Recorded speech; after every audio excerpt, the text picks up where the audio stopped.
I'm Admiral Reynolds, 38, a U.S. Navy commander who worked her way from Annapolis to the bridge of a destroyer.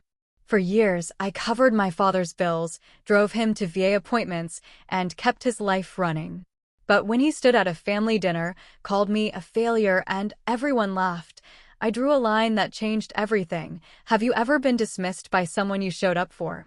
Share your story in the comments. You're not alone. Before we get into it, tell me where you're tuning in from. And if you've had to stand up for yourself after being wronged, hit like and subscribe for more true stories about boundaries and reclaiming your worth. What happened next might surprise you. I grew up in a house where service stories were currency. My father wore his unit ball cap like a crown, adjusting it precisely before any gathering where other veterans might appear. The living room walls displayed his commendations in matching frames, each certificate positioned at exact intervals. I memorized every name on those plaques by age 10, Murphy, Jackson, Rodriguez, men who'd served alongside him in places whose names rolled off his tongue with practiced reverence. Sunday dinners meant war stories. Dad would lean back in his chair, hands gesturing as he reconstructed firefights and supply runs, his voice carrying the authority of someone who'd been there. My mother listened with the patient smile of a woman who'd heard these accounts hundreds of times. I absorbed every detail, filing away his descriptions of leadership under pressure, of making decisions when lives hung in the balance. The veterans of foreign wars post became our second home. While other kids spent weekends at soccer games or shopping malls, I helped Dad polish his medals and arrange chairs for monthly meetings. He'd introduce me to his buddies with obvious pride. "This is my daughter." Sharp as a tack, just like her old man. I'd shake hands with men whose calloused palms spoke of decades in uniform, men who nodded approvingly when Dad mentioned my good grades or my plan to attend the Naval Academy. When emergencies arose, I stepped in without hesitation. A late mortgage payment during his unemployment stretch, I covered it quietly, transferring funds and telling him the bank had extended the deadline. New tires for his aging pickup truck when his pension check came up short, I handled the transaction, claiming I'd negotiated a veteran's discount. The dues for his veterans club, the cost of repainting his old medals case, the expense of replacing his worn dress blues for memorial services, I absorbed these costs as naturally as breathing. "It's fine, Dad. I've got it," became my standard response to his financial stress. I'd learned early that money troubles made him irritable, that pride mattered more than practical solutions. So I found ways to help without making it feel like charity. A check presented as a loan he could repay whenever. A gift card explained as a prize I'd won at work. Credit card payments made anonymously, problems solved before they could fester. He accepted my assistance as tradition, the natural order of family obligation. When his truck needed repairs, he'd mention it casually, then wait for me to offer solutions. When his medical bills piled up, he'd complain about the VA's bureaucracy until I volunteered to make calls and navigate the paperwork. The help flowed in one direction, and he received it without fanfare or extended gratitude, just the brief nod of a man acknowledging what was rightfully his. Pride, in our house, flowed one way too, toward his war stories, his ribbons, his brotherhood with other veterans. My academic achievements earned polite acknowledgement. His combat citations commanded the room's attention. When I graduated summa cum laude, he mentioned it briefly to his friends, then spent 20 minutes recounting the medal ceremony where he'd been recognized for valor under fire. The VA appointments became routine. I'd pick him up Tuesday mornings, navigate the parking garage, sit in waiting rooms that smelled of disinfectant and desperation. He'd emerge from consultations with new prescriptions or referral slips, updating me on his various ailments with the matter-of-fact tone of a field report. Back pain from carrying heavy equipment. Hearing loss from artillery fire. Sleep problems that traced back to night watches in hostile territory. I drove him to physical therapy sessions and picked up his medications. I learned the names of his doctors and the specifics of his treatment plans. When he struggled with insurance forms, I translated the medical jargon and helped him appeal denied claims. The VA system was a labyrinth, but I became his guide through its bureaucratic maze. His friends at the VFW post knew me as the reliable daughter who showed up when needed. I'd arrive early to help set up for events, stay late to clean up afterward. They appreciated my efficiency, my willingness to handle the unglamorous logistics that kept their organization running. Ray's got a good kid, they'd tell each other, and my father would accept their praise with the satisfied air of a commanding officer whose unit had performed well. The Veterans Club meetings revealed the social hierarchy that governed my father's world. Rank mattered, even in retirement. Combat experience trumped support roles. Length of service, deployment history, decorations earned, these factors determined seating arrangements and speaking order as surely as if they were still in uniform. I watched him navigate these dynamics with practiced skill, knowing exactly when to defer and when to assert his position in the pecking order. My own career plans fit neatly into his expectations. The Naval Academy represented legitimate military service, a path that would earn his genuine respect rather than the polite interest he showed for my other accomplishments. When I mentioned my application, his reaction was immediate and enthusiastic. "Now that's real service," he said. "That's following in the family tradition." The application process became a shared project. He helped me prepare for the physical fitness tests, timing my runs and counting push-ups with the precision of a drill instructor. His connections proved valuable, letters of recommendation from his VFW buddies who'd served in leadership positions, introductions to local representatives who could provide the necessary congressional nomination. When the acceptance letter arrived, he read it twice before handing it back to me. "Proud of you, kiddo," he said, and I heard genuine emotion in his voice.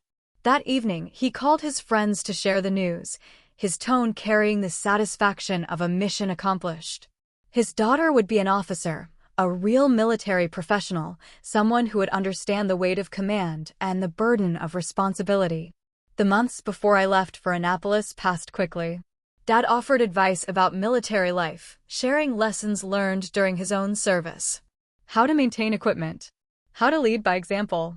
How to earn respect from enlisted personnel. His guidance carried the authority of experience, and I listened carefully, knowing these insights would serve me well. The night before I left for the academy, he gave me his old compass, a battered brass instrument he'd carried through 2 deployments. "Navigation is everything," he told me. "Know where you're going, know where you've been, and never lose sight of true north." I understood the metaphor wasn't entirely about geography. As I packed my sea bag, checking and rechecking the required items against the official list, I felt the weight of his expectations alongside my own ambitions. This was my chance to earn the kind of respect he'd commanded from his peers, to build a career that would make him genuinely proud rather than merely satisfied. The tradition would continue, and I would be worthy of it. When I commissioned as an ensign, Dad's response was measured but positive. "Good for you," he said, examining my new shoulder boards with the critical eye of someone who understood military insignia. Then he immediately changed the subject to his upcoming reunion plans, describing the hotel arrangements and the scheduled tours of local military sites. The moment felt significant to me, my first step into official military leadership, but it registered as just another milestone in his busy social calendar. My early assignments earned similar treatment. Operations officer aboard a destroyer, then a staff position at Naval Surface Force Pacific. Each role brought new responsibilities and expanded my understanding of how the Navy actually worked beyond the Academy's theoretical framework. When I called to update him on my duties, he'd listen politely, then steer the conversation toward more familiar territory, his friend Martinez's grandson joining the Marines, or the upcoming Memorial Day ceremony at the local cemetery. The first promotion to lieutenant junior grade came with genuine excitement on my part. I'd earned it ahead of schedule, based on strong fitness reports and recommendations from my commanding officers. When I shared the news, Dad's reaction was notably restrained. "Must be politics," he said after a pause. "They hand those out pretty freely now, don't they? Different Navy than when I served." His friends at the VFW echoed this sentiment whenever my career came up in conversation. At backyard barbecues and holiday gatherings, they'd slap my shoulder with good-natured familiarity. "You Navy folks behind desks nowadays," they'd joke, their tone suggesting that real military service happened only in combat zones. Dad would chuckle along with these comments, never correcting the assumption that my work was somehow less demanding or important than their wartime experiences. The pattern became predictable. Each advancement in rank or responsibility got reframed through their generational lens. When I made full lieutenant, it was because they need to fill quotas now. When I earned my Surface Warfare Officer pin after successfully completing the rigorous qualification process, it was dismissed as different standards than we had. My deployments to the Persian Gulf and Western Pacific were acknowledged with brief nods, then quickly overshadowed by stories from Vietnam and Korea. I began to notice how Dad positioned these conversations. In private, when we talked one-on-one, he'd ask detailed questions about my duties and seemed genuinely interested in my responses. He wanted to understand the technology one worked with, the complexity of modern naval operations, the scope of my leadership responsibilities. But in group settings, especially around other veterans, he defaulted to their shared skepticism about the contemporary military. The VFW meetings became exercises in careful navigation. I'd arrive as Dad's guest, introduced simply as his daughter in the Navy. The older members would share their war stories with the assumption that I couldn't possibly relate to their experiences. Combat, they implied, was the only military service that truly mattered. Everything else was support work, necessary but not particularly noteworthy. When they asked about my job, I learned to provide concise answers that didn't invite follow-up questions. Surface warfare operations became ship driving. Personnel management became paperwork. Strategic planning became office work. I adapted my language to their expectations, downplaying the complexity and responsibility involved in my actual duties. Dad seemed comfortable with this dynamic. He'd thank me privately when bills were due, his truck needed new brakes, the roof required repairs, his prescription costs exceeded his budget. These conversations happened in his kitchen, away from any audience that might witness his dependence on his daughter's financial support. I'd write the checks or transfer the funds without ceremony, accepting his gratitude with the understanding that our arrangement would remain between us. But in public, when the room was his stage, he'd let their assumptions stand uncorrected. When his buddy Thompson made jokes about today's military being soft compared to their generation, Dad would laugh along. When someone suggested that modern officers had it easier than the enlisted men of their era, he'd nod in agreement. The same man who asked for my help with VA paperwork would sit quietly while his friends dismissed my career as glorified clerical work. I began to recognize the social dynamics at play. Dad's identity was built around his wartime service, his membership in a brotherhood defined by shared combat experience. Within that group, challenging their collective narrative about military decline would threaten his standing. It was easier to let them believe that real military service had ended with their generation than to defend the legitimacy of my career. The cognitive dissonance became increasingly apparent. He'd call me for advice about dealing with military bureaucracy, trusting my knowledge of how the system worked. He'd ask detailed questions about my ship's capabilities and my crew's performance.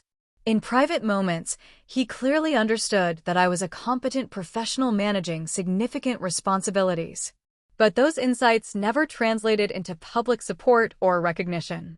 The financial assistance continued flowing in one direction. Emergency room bills when his back problems flared up. Repairs to his old truck that kept it running for another year. The annual dues for his veterans organization and the American Legion. Christmas gifts for his grandchildren when his pension check couldn't stretch to cover everything he wanted to provide. I handled these expenses quietly, maintaining the fiction that he remained financially independent. The thank you conversations happened in hushed tones, always prefaced by his assurance that the help was temporary. Next month would be better. The VA benefits would increase. His part-time security job would lead to more steady work. I'd nod and agree, knowing that his pride required these explanations even though we both understood the reality of his situation. Looking back, I can see how I enabled the arrangement by accepting its terms. I wanted his approval, his recognition that I'd succeeded in following the military path he'd laid out for me. So I tolerated the public dismissal of my achievements while continuing to provide the private support he needed. The contradiction seemed manageable as long as I could maintain some connection to his world. The family dinner started normally enough. My aunt had organized it to celebrate my cousin's engagement, and the extended family gathered at Dad's favorite restaurant downtown. I'd quietly covered the bill in advance, arranging with the manager to handle payment without any discussion at the table. It was a familiar routine. I took care of the check, Dad maintained his dignity as family patriarch, and everyone enjoyed the meal without awkward moments over who could afford what. The conversation flowed through predictable channels. Work updates from various relatives. Plans for the upcoming wedding. My cousin's fiancé describing his new job in pharmaceutical sales. Dad held court as usual, sharing opinions about everything from local politics to the quality of the restaurant's prime rib. I participated when directly addressed, but mostly observed the familiar family dynamics. After the main course, as we waited for dessert and coffee, Dad stood up with his wine glass. "Got something to say," he announced, tapping his knife against the crystal to get everyone's attention. The table quieted, expecting one of his traditional toasts, something about family traditions or congratulations for the engaged couple. Instead, he gestured toward me with theatrical flourish. "My daughter here," he began, his voice carrying the confident tone he used when addressing his veterans group. "She thinks she's accomplished something in the Navy. Truth is, she's nothing. A failure." He paused for effect, scanning the faces around the table. All that time in uniform, and what does she have to show for it? Desk job. Pushing papers. The laughter started with my Uncle Tom, then spread around the table. Nervous chuckles at first, then genuine amusement as family members caught on to what they interpreted as good-natured ribbing. My aunt covered her mouth, trying to suppress a smile. My cousin's fiancé looked uncomfortable but followed the group's lead. Even my mother, who knew better, managed a tight smile that didn't reach her eyes. I felt the familiar heat of embarrassment rise in my chest, but something else came with it this time, a cold clarity that cut through the social pressure to laugh along. Everyone was looking to Dad for the cue about how to react, and he'd given it clearly. This was entertainment. I was the punchline. "She's nothing," he repeated, seemingly delighted by the response his performance was generating. Absolute failure at everything that matters. More laughter followed, though I noticed my mother had stopped pretending to find it amusing. I didn't perform a scene. No dramatic speeches about respect or military service. No recitation of my actual accomplishments or the real scope of my responsibilities. Instead, I pushed back my chair and stood up calmly. "I'm heading out," I said, my voice steady despite the adrenaline coursing through my system. I reached into my purse and placed my key to his house on the table next to his wine glass. The physical gesture was simple, but everyone understood its significance. I was returning access, ending the arrangement that had given me a reason to visit regularly, to provide the help he needed while absorbing the disrespect he offered. The laughter died immediately. Dad stared at the key as if it were something dangerous. "Don't be so sensitive," he said, but his voice had lost its confident edge. "It was just a joke. You know that. Enjoy your dessert," I told the table, then walked toward the exit without looking back. I could hear the uncomfortable silence I'd left behind, punctuated by someone clearing their throat and Dad's voice saying something about no sense of humor anymore. The drive home gave me time to process what had actually happened. The break wasn't really about the specific words he'd used, though they'd been cruel enough. It was about the moment when he'd looked around that table, seen his audience, and decided to sacrifice my dignity for their amusement. Everyone had looked to him for the cue about how to treat me, and he'd given them permission to laugh at my expense. I'd been participating in my own diminishment for years, accepting private gratitude while tolerating public dismissal. The financial support I provided had enabled him to maintain his position as family patriarch even as his actual resources dwindled. My silence during his friends' jokes had allowed them to believe their assumptions about modern military service. I'd been complicit in creating the conditions that made tonight's performance possible. At home, I poured myself a glass of wine and sat on my deck, looking out at the harbor where my ship was moored. The lights from the base reflected off the dark water, and I could make out the silhouettes of other vessels in the distance. Tomorrow, I'd be back aboard, managing the complex logistics of maintaining a modern warship, supervising the careers of dozens of sailors, making decisions that affected millions of dollars in equipment and resources. The contrast was stark. In uniform, I commanded respect through competence and authority. In civilian clothes at family dinners, I was expected to accept being called a failure for the entertainment of people who had no idea what I actually did for a living. The disconnect wasn't sustainable anymore. My phone buzzed with a text from my mother. "He didn't mean it like that. You know how he gets." Then another, "Come back. Don't leave like this." I turned off the phone without responding. The key I'd left on the table represented more than access to his house. It symbolized the entire arrangement, my willingness to provide support while accepting his need to diminish my achievements in front of others. Without that key, he'd have to figure out how to handle his emergencies without my help. Without my presence at family gatherings, he'd have to find other sources of entertainment. I finished my wine and went to bed, feeling something I hadn't experienced in years around family events: peace. The decision had been made. The boundary had been established. Now I'd see what happened when the arrangement shifted and the help stopped flowing in only one direction. The next morning, I met my executive officer for coffee at the cafe near the base. Commander Sarah Chen and I had developed a friendship that went beyond our professional relationship, built on mutual respect and the shared experience of being women in Navy leadership positions. She'd noticed I seemed distracted during the previous week's department head meetings, but hadn't pushed for details until I asked if we could talk privately. I recounted the dinner incident without dramatic flourishes, sticking to the facts. Dad's public humiliation disguised as humor. The family's willingness to laugh along. My decision to leave and return his house key. Sarah listened without interruption, occasionally nodding, but keeping her expression neutral. When I finished, she leaned back in her chair and studied me carefully. "Can I ask you something directly?" she said. "Of course. What would you never ask one of your sailors to tolerate?" The question hit harder than I'd expected. I thought about the junior officers and enlisted personnel under my command, the standards I set for how they should be treated by supervisors and peers. The answer was immediate and clear. "Disrespect that undermines their authority," I said. "Especially public humiliation designed to entertain others at their expense." Sarah nodded slowly. "What else?" I continued thinking through my leadership principles. Taking advantage of their generosity while giving nothing back. Using their competence and reliability while dismissing their actual contributions. The parallels were becoming uncomfortably obvious. And if someone in your chain of command was enabling that kind of treatment, making excuses for it or staying silent when it happened, I'd counsel them about setting appropriate boundaries, I admitted. About not accepting treatment that they wouldn't tolerate for their subordinates. We sat quietly for a moment while I absorbed the implications. Sarah had guided me through a mental exercise that revealed what I already knew but hadn't been willing to admit.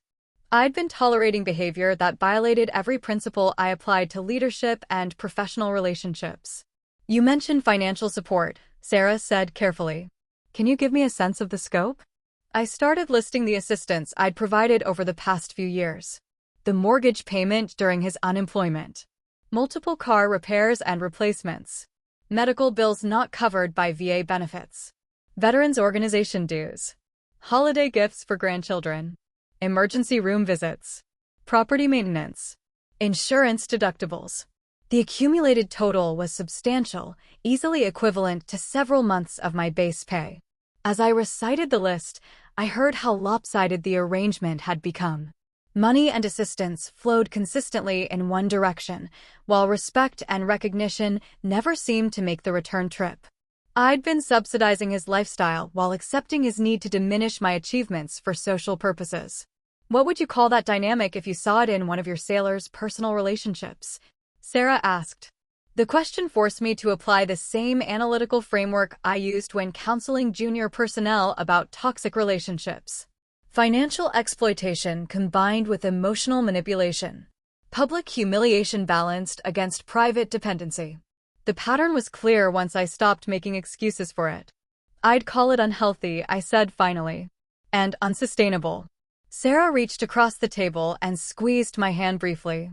"You're a hell of an officer," she said. "You deserve better from family than you'd accept from strangers." The conversation continued for another hour, but the essential insight had already crystallized. I'd been enabling a dynamic that contradicted everything I believed about healthy relationships and professional standards. The financial support wasn't inherently problematic, but accepting disrespect as its price had created a toxic cycle. That afternoon, I sat in my stateroom and made a comprehensive list of the assistance I'd provided over the past 3 years. Credit card payments, emergency cash, repairs and replacements, medical expenses, social obligations. The pattern was consistent. I'd respond to his crises and requests without question, maintaining his dignity and independence while my own achievements got dismissed or diminished. I also listed the instances where he'd undermined or dismissed my career in front of others. The jokes about desk jobs and easy standards. The implications that modern military service was less demanding than his generation's experience. The failure to correct his friends' assumptions about my actual responsibilities and capabilities. The tally was revealing. I'd provided substantial material support while receiving consistent social and emotional diminishment. The relationship had become fundamentally transactional, but the terms were entirely one-sided. My phone showed several missed calls from family members. Mom trying to mediate. My aunt suggesting I was overreacting. A voicemail from Dad himself, his tone suggesting annoyance rather than remorse. "This is ridiculous," his message said. "It was just a joke. Call me back so we can straighten this out." I didn't return the calls. Instead, I spent the evening reviewing my financial records and calculating exactly how much I'd invested in maintaining this dysfunctional relationship. The amount was significant enough to have funded a substantial emergency savings account or covered the down payment on a better apartment. The next day brought clarity about my next steps. I would stop funding the image he wanted to project while continuing to absorb the disrespect he felt entitled to give. The house key had been just the beginning, a symbolic gesture that represented a much larger shift in boundaries and expectations. If he wanted financial assistance, it would come with conditions about respectful treatment. If he wanted me present at family gatherings, he'd need to demonstrate basic courtesy in public as well as private settings. The days of accepting private gratitude while tolerating public humiliation were over. The decision felt both frightening and liberating. I'd been operating under the assumption that family relationships required different standards than professional ones, that blood ties justified accepting treatment I'd never tolerate from colleagues or friends. Sarah's questions had forced me to examine that assumption and find it wanting. I was a naval officer trained to make difficult decisions under pressure. It was time to apply those skills to my personal life and establish boundaries that reflected my actual worth rather than my willingness to be diminished for others' entertainment. 3 days after the dinner incident, I received an email from the Coastal Veterans Reunion Committee that changed everything. The subject line was simple: special guest request, USS Halsey. The message explained that they'd discovered I was the commanding officer of a destroyer that would be making a port visit to San Diego during their reunion weekend. Would I be willing to attend their opening ceremony and perhaps say a few words about modern naval operations? I read the email twice, understanding immediately that this was the same reunion Dad had been planning to attend for months. He'd mentioned it repeatedly, how his old unit was finally organizing a proper gathering, how they'd rented the ballroom at the hotel downtown, how excited he was to reconnect with men he hadn't seen in decades. The committee had found my name in the local newspaper's coverage of our recent return from deployment. Apparently, someone had done their homework and realized that having an active-duty commanding officer at their event would add prestige to the proceedings. They offered to adjust their schedule if necessary and requested a brief biography for their program. I stared at my laptop screen for a long time, considering the implications. This could be pure coincidence, or it could be an opportunity to demonstrate exactly what my supposedly meaningless naval career had actually accomplished. Either way, my answer was immediate and unambiguous. "I'd be honored to attend," I replied. "I'll wear service dress blue and can speak for 10 to 15 minutes about current naval operations and the continuity between past and present naval service." The next email exchange revealed how thoroughly they'd researched my background. The committee chair mentioned my deployment record, my command responsibilities, and my ship's recent achievements in exercises and operational missions. They were clearly impressed by having attracted such a high-ranking guest to their event. I spent the following day preparing my remarks. Nothing about family relationships or personal history, just professional content about the Navy's current mission, the technological evolution of surface warfare, and the unchanging importance of leadership and seamanship. I reviewed my ship's statistics, our crew's accomplishments, and the strategic significance of our recent operations. The evening before the reunion, I made a decision that felt both necessary and overdue. I called Dad's number and got his voicemail. "This is Caitlin," I said, using the formal tone I employed for official communications. "I'll be attending your reunion tomorrow evening as a guest of the organizing committee. I wanted to let you know in advance so it wouldn't be a surprise." Then I added the boundary that had been missing from our relationship for far too long. No more loans. No more jokes at my expense. You want me around, you speak to me with respect. These aren't negotiating points. They're requirements. I ended the call without waiting for a response. If he wanted to discuss my conditions, he could do so after he'd had time to consider what kind of relationship he actually wanted with his daughter. That night, I pressed my service dress blue uniform with particular care. The gold stripes on my sleeves represented years of professional development and increasing responsibility.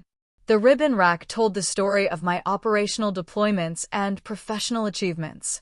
The command pin marked my current position, leading 300 sailors aboard a sophisticated warship. I'd spent so many years downplaying these symbols to make Dad and his friends comfortable with their assumptions about modern military service. Tomorrow, I would let the uniform speak for itself without apology or self-deprecation. The hotel ballroom was exactly what I'd expected: round tables decorated with small American flags, a podium flanked by service banners, elderly men in ill-fitting suits greeting each other with the enthusiasm of a high school reunion. The organizing committee met me at registration, clearly excited to have attracted such distinguished guests. "Commander Reynolds," the chairman said, shaking my hand with obvious respect. "Thank you so much for joining us. The men are really looking forward to hearing from you." I scanned the room and spotted Dad near the bar, wearing his best suit and already deep in conversation with several other veterans. He hadn't noticed my arrival yet, but I could see him holding court in his familiar style, gesturing animatedly while his companions listened with the respectful attention he commanded in these settings. The moment of truth was approaching. In a few minutes, he would realize that his daughter, the supposed failure whose career he'd publicly dismissed as meaningless, was the evening's featured speaker. The room would discover that the woman he'd humiliated for entertainment was actually the commanding officer of a billion-dollar warship with a crew larger than most small companies. I checked my watch and straightened my jacket. Time to see what happened when his two worlds collided and he could no longer control the narrative about my achievements. The boundary I'd established over the phone was about to be tested in the most public way possible. "Shall we begin the program?" the chairman asked. I nodded and followed him toward the podium, ready to let my actual accomplishments speak louder than his jokes ever had. At exactly 1900 hours, the committee chairman approached the podium and tapped the microphone for attention. The ballroom gradually quieted as conversations died down and the veterans found their seats. Dad was still near the bar, laughing with his friends, completely unaware of what was about to unfold.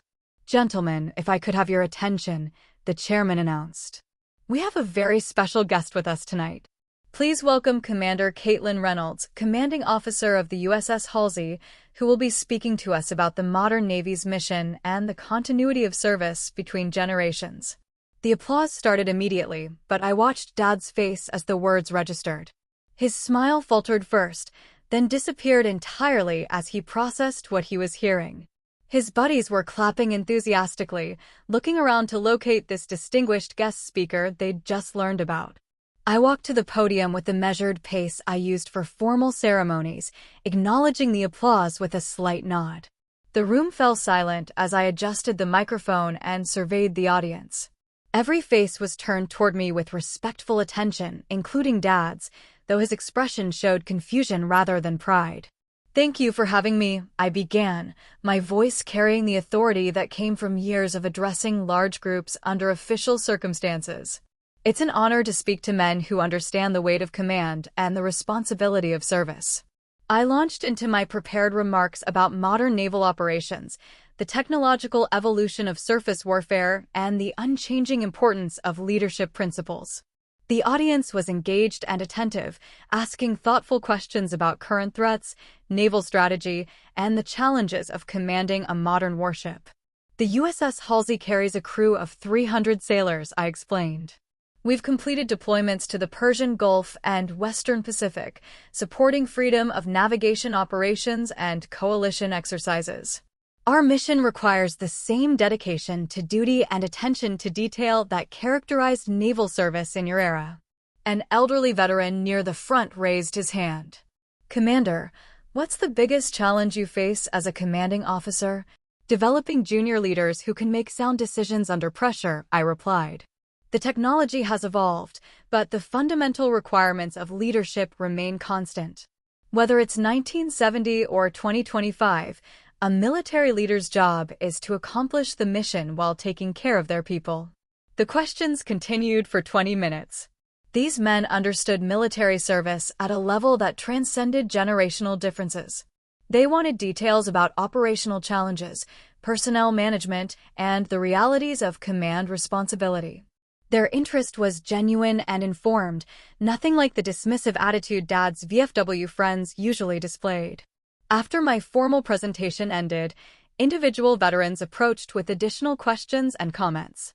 They shared stories from their own service, drawing parallels between their experiences and my descriptions of current operations. The conversation was respectful and substantive, two generations of military professionals comparing notes. I noticed Dad standing alone near our table, no longer surrounded by his usual audience. His friends had migrated toward me, asking about my ship's capabilities and sharing their own sea stories. The social dynamic had shifted dramatically in the space of 30 minutes.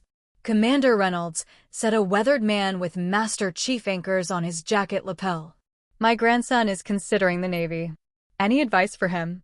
"Same advice I'd give any young person considering military service," I replied.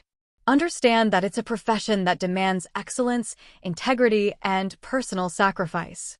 But it also offers opportunities for leadership and meaningful service that you can't find in civilian careers." The Master Chief nodded approvingly. That's what I told him. Good to hear it from someone currently doing the job. He paused, then added, "Your father must be very proud of what you've accomplished." I glanced toward Dad, who was now sitting alone at our table, staring at his drink. "I hope so," I said diplomatically. The evening continued with dinner and more informal conversations. Veterans sought me out to discuss everything from naval history to current geopolitics. They treated me as a peer, someone whose expertise and experience deserved serious consideration. The contrast with Dad's usual presentation of my career was stark and unmistakable. During the meal, I found myself seated at the head table between the reunion chairman and a retired Navy captain who'd served as a destroyer squadron commander. Our conversation covered the complexities of modern naval operations, the evolution of surface warfare tactics, and the challenges of maintaining readiness in an era of budget constraints. "The fundamentals never change," the captain observed. "Good seamanship, strong leadership, attention to detail. Sounds like you've mastered those essentials." I could see Dad from my position at the head table. He was eating quietly, occasionally nodding when someone at his table made a comment, but no longer dominating the conversation as he usually did at these events. His friends kept glancing toward the head table, clearly more interested in discussing naval matters with someone who could provide current, authoritative information. After dinner, the committee chair asked me to pose for photos with various groups of veterans. They wanted documentation of their distinguished guest's visit, something they could include in their reunion newsletter and display at future gatherings. I accommodated these requests with professional courtesy, understanding their desire to commemorate the evening. The formal program concluded with a slideshow of vintage photographs and a moment of silence for deceased shipmates. As the evening wound down, Veterans began saying their goodbyes and making plans to meet for breakfast the next morning. Several invited me to join them, and I accepted graciously. Dad finally approached as I was preparing to leave. His expression was difficult to read, embarrassment mixed with something that might have been respect, or at least recognition. "Didn't know you were speaking tonight," he said quietly. "The committee invited me 3 days ago," I replied. "I mentioned it in my voicemail." He nodded slowly, processing the timeline. 3 days ago was when I'd called to establish my new boundaries. The coincidence wasn't lost on either of us. "They seemed impressed," he added, gesturing toward the departing veterans. "They understand what military leadership actually involves," I said. "Unlike some people." The comment hung between us, direct but not hostile. I wasn't interested in drama or extended confrontation. I demonstrated what my career actually represented, and the room had responded accordingly. The social dynamics had shifted permanently. His friends would remember this evening, remember meeting the commanding officer who'd given them serious answers to serious questions. The next time Dad tried to dismiss my service as meaningless desk work, they'd have their own experience to contradict him. The transformation began immediately. Within a week of the reunion, Dad's phone started ringing with calls from his veteran friends, but the conversations had changed completely. Instead of the usual complaints about doctor's appointments or reminiscences about old deployments, they wanted to discuss naval strategy and current military operations. More specifically, they wanted to talk about me. "Ray, your daughter mentioned the Halsey's deployment schedule," his friend Martinez would say. "When did she say they're heading back to the Pacific?" Or Thompson would call asking about the ship's weapons systems, referring to details from my presentation. Each conversation reinforced the reality that I was a legitimate military professional with expertise they respected. The shift in his social standing was subtle but unmistakable.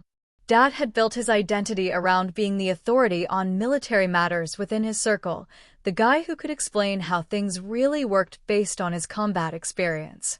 Now his friends had direct access to someone with current, operational knowledge who outranked him significantly. His position as the group's military expert was no longer secure. At the VFW post, the dynamic changed even more dramatically. The members who'd previously dismissed my career as desk work now asked detailed questions about destroyer operations and fleet deployments.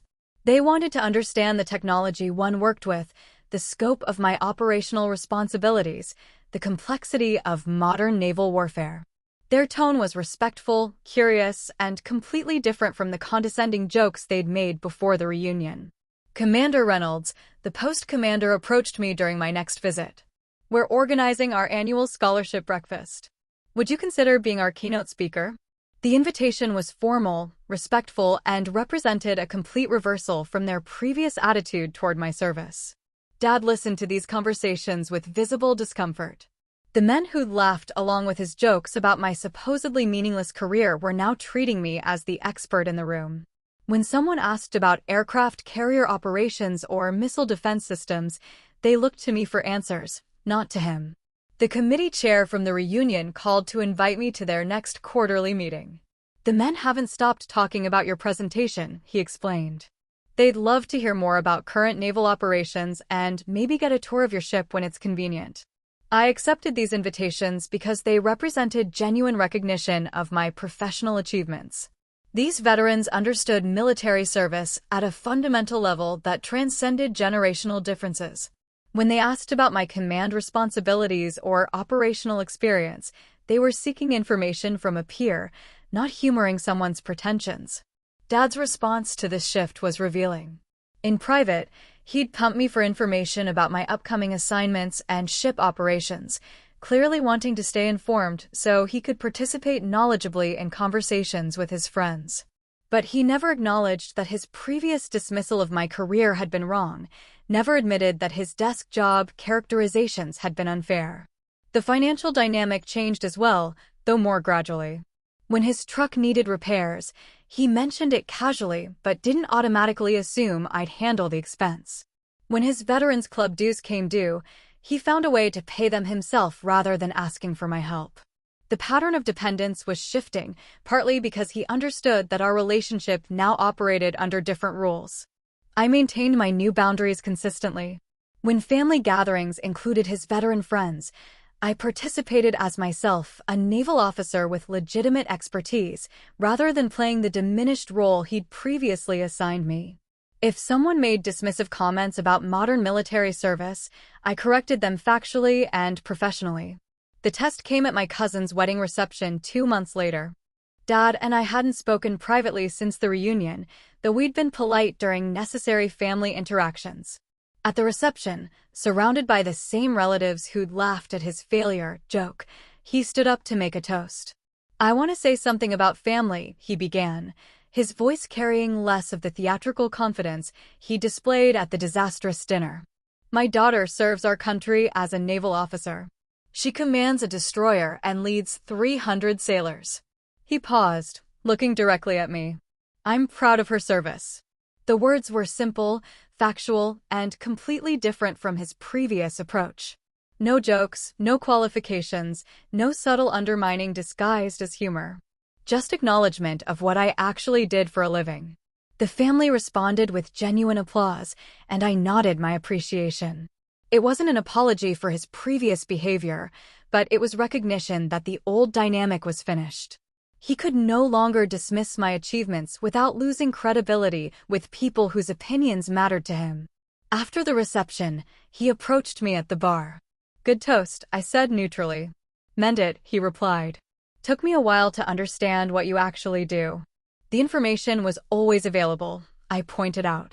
"You just had to decide it was worth knowing." He ordered another beer and stood quietly for a moment.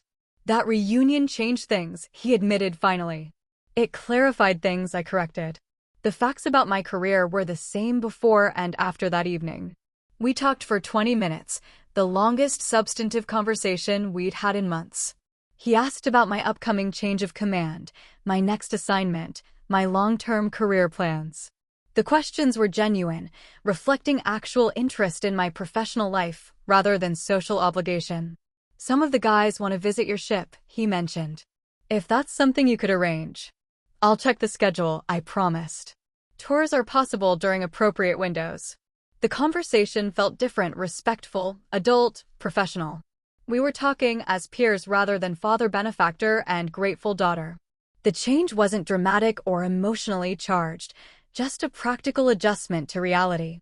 Over the following months, our relationship found a new equilibrium. Dad stopped making dismissive comments about my career and started defending it when others suggested that modern military service was somehow less demanding than previous generations' experience. His friends continued seeking my perspective on military matters, which reinforced his need to treat me with appropriate respect. The financial assistance became occasional rather than routine. Emergency situations still arose, medical bills, major repairs, unexpected expenses, but he approached these conversations differently. Instead of assuming my help, he asked directly and accepted my conditions about timing and repayment. The dynamic was more balanced, less presumptuous. More importantly, the public humiliation stopped completely. Family gatherings became normal social events where I was treated with the same basic courtesy extended to other adults. Dad never again used my career as entertainment for others, never again suggested that my achievements were somehow inferior or meaningless. The change wasn't magical or transformative in dramatic ways. It was practical, behavioral, and sustainable. He'd learned that respecting my professional accomplishments was a requirement for maintaining our relationship, and he'd adjusted his behavior accordingly. The boundary I'd established had been tested, proven enforceable, and accepted. Time passed with the steady rhythm of naval service. Deployment cycles, training exercises, personnel evaluations, equipment maintenance. I kept doing the work that defined my professional life, managing complex operations, developing junior officers, maintaining the combat readiness of a sophisticated warship. The respect I commanded aboard ship had always been based on competence and performance, and that foundation remained solid regardless of family dynamics. Dad's transformation continued in small, observable increments. When his VFW friends organized their scholarship breakfast, He attended as a proud parent rather than trying to be the center of attention. When local television interviewed me about the Navy's role in regional security, he shared the news with obvious satisfaction. The man who'd once dismissed my career as meaningless now introduced me to strangers as my daughter, the ship commander. But the changes weren't universal or absolute. Some days he reverted to his old patterns, making subtle digs about military bureaucracy or suggesting that real service had been tougher in his generation. When this happened, I applied the boundary I'd established: polite but immediate disengagement. "I'm going to head out now," I'd say, and leave without argument or extended explanation. The consistency of this response taught him which behaviors would end our interactions and which would maintain them. It wasn't about demanding effusive praise or constant validation. It was about requiring the same basic respect I expected in any professional or personal relationship. My promotion to full commander brought another test of our evolved dynamic. The ceremony was scheduled for a Friday afternoon at the base chapel, with family and friends invited to witness the traditional rituals of military advancement. I sent Dad an invitation, but made clear that attendance was optional, not an obligation. He showed up in his best suit, sat in the front row, and watched as my new shoulder boards were pinned on by the squadron commodore. During the reception afterward, he spoke knowledgeably with other naval officers about destroyer operations and fleet structure. His questions were informed and appropriate, reflecting the research he'd done to understand my actual responsibilities. "Congratulations, Commander," he said afterward, using my rank naturally rather than avoiding it as he'd done in previous years. "The Commodore mentioned your next assignment." "Pentagon." "Strategic Planning Staff," I confirmed. "2-year tour, then probably another sea command." "Good career progression," he observed, and I could tell he'd been talking to his veteran friends about how naval officer advancement actually worked. We went to dinner that evening, just the two of us, something that hadn't happened in years. The conversation covered my career plans, his health challenges, family news, and current events. We talked like adults who respected each other's intelligence and experience.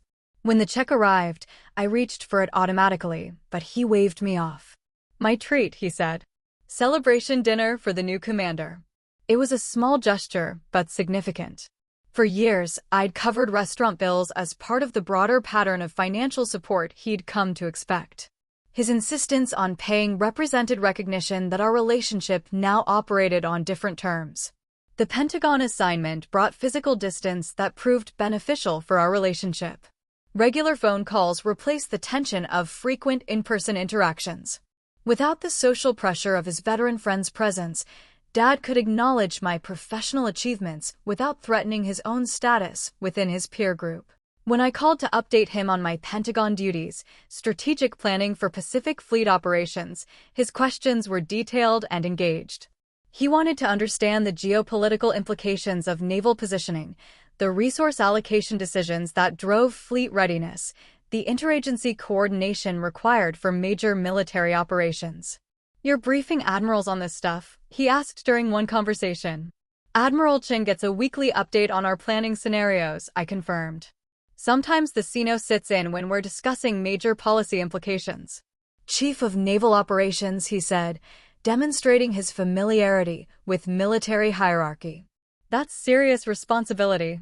These conversations felt natural and genuine. Dad was engaging with my career based on actual interest rather than social obligation. The respect was earned through competence rather than demanded through family loyalty. My mother provided updates on his activities and health. His back problems had stabilized with proper treatment. He'd started volunteering at the VA hospital, helping other veterans navigate the bureaucracy I'd once helped him understand. His financial situation had improved through careful budgeting and the part-time security job he'd maintained. "He talks about you differently now," Mom told me during a phone call. At the American Legion meeting last week, someone made a joke about modern military being soft.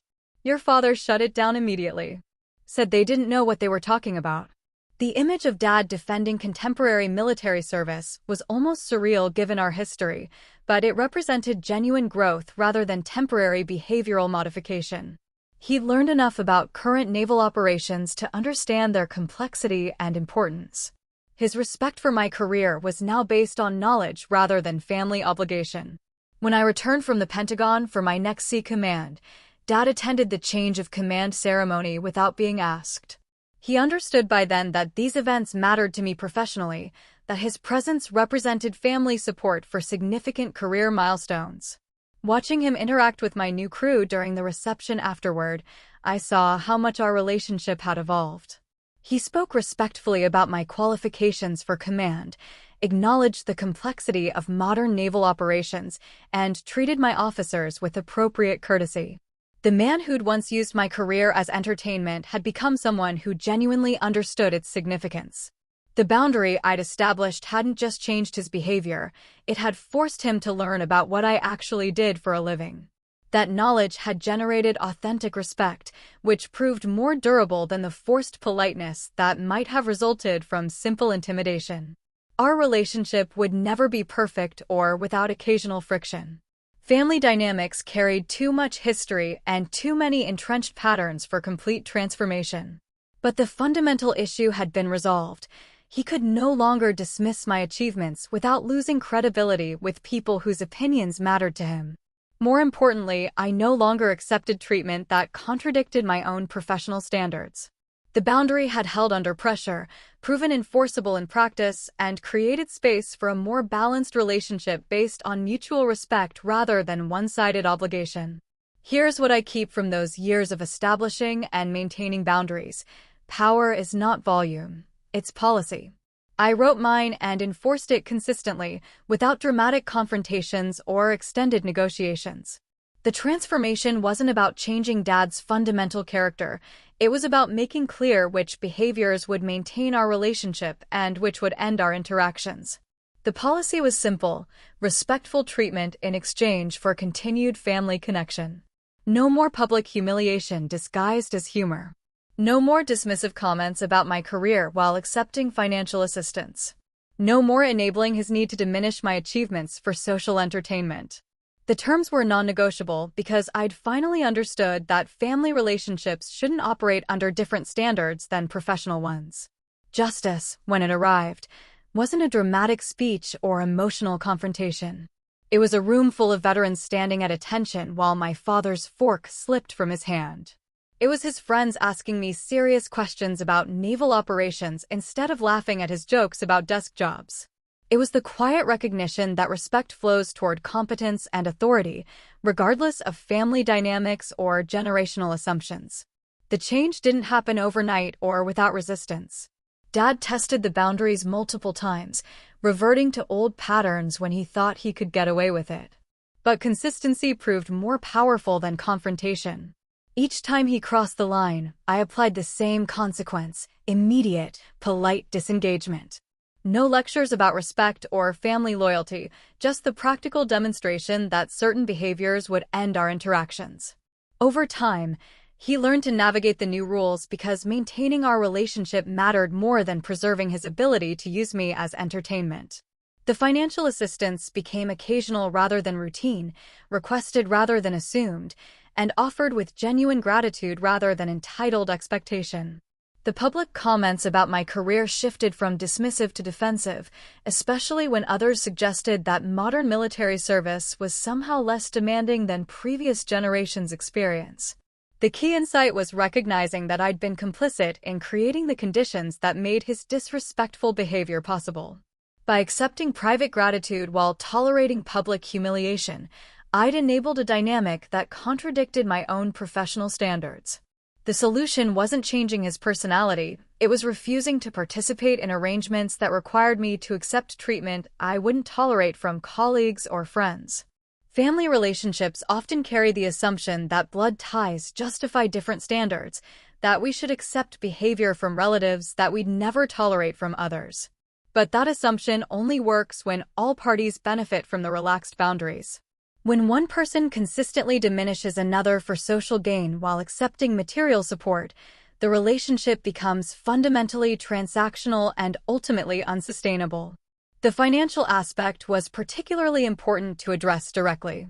Dad's dependence on my assistance had created a power imbalance that he compensated for by asserting social dominance through public disrespect. By maintaining the fiction that he remained financially independent while I absorbed increasing costs, we'd enabled him to preserve his dignity at the expense of mine. Stopping the financial flow forced him to confront the reality of our relationship. He could no longer accept my help while dismissing my achievements because the help became conditional on respectful treatment. The choice was his: adapt his behavior or lose access to both financial assistance and family connection.